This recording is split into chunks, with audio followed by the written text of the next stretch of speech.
Hi there, scholars. So, we're going to do something different today. I'm going to read for you a lovely story. And after, you will get to do a little art project, just for fun. So, sit back and relax and enjoy the story first. This story is called Scribble Stones by Diane Alber. All right, let's listen. Here we go. You guys ready? This story is about one happy stone who was gray and round and rarely alone. He lived with the others all stacked in a pile and waited calmly with a large, friendly smile. Each stone had a purpose, but it wasn't known yet. Some would be landscaping, and some a stone pet. There were so many things that a stone could be. The hardest part was just waiting to see. Stone knew that his purpose would brighten someone's day. He just wasn't sure how or in what kind of way. He imagined the things that he might soon become as he watched all the stones get picked one by one. But his happy face slowly turned to a frown as he watched the tall pile start dwindling down. And although he was worried, he tried not to care until it was clear he was the last one there. Then it finally happened. Stone was quickly picked up. He was placed on a desk next to a very large cup. As Stone looked around, he thought, "This is great." But he soon discovered he was a dull paperweight. "I'm supposed to bring happiness, not hold paper still. There must be a mistake. This just can't be my skill."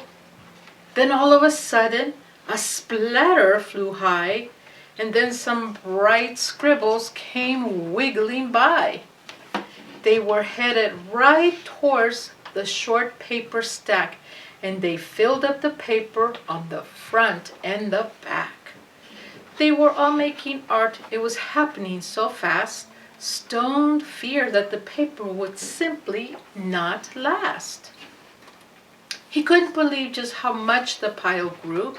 Then he heard a small cry from the fun splatter crew. "We knew that this pile was getting too tall. There is no more paper. We have used it all." Then Scribbles all cried. They now saw it too. "This is a disaster. What will we do?" Stone didn't want the Scribbles to cry, so he thought of something that they could try. He slowly rolled down the very large pile and said, "I know how to make you all smile. I know I'm not paper, but I like art too. Do you think you can spare some red, yellow, and blue?" They loved the idea and could not wait to start. Scribble began making a happiness heart. Splatter then painted some pale baby blue. Another scribble added a sunny gold hue. It didn't take long before more stones showed up, and soon the line grew behind the large red cup. To Stone's surprise, he was picked up once more. He had never heard of this happening before. More art was added, and he was on his way to become a small gift to brighten someone's day. Nearby, another stone's journey had begun. He was spreading such happiness and having great fun. Every time he traveled, someone added their part, sometimes just a scribble, sometimes fancy art. With each new layer, there was a story to share, and soon scribble stones were seen everywhere.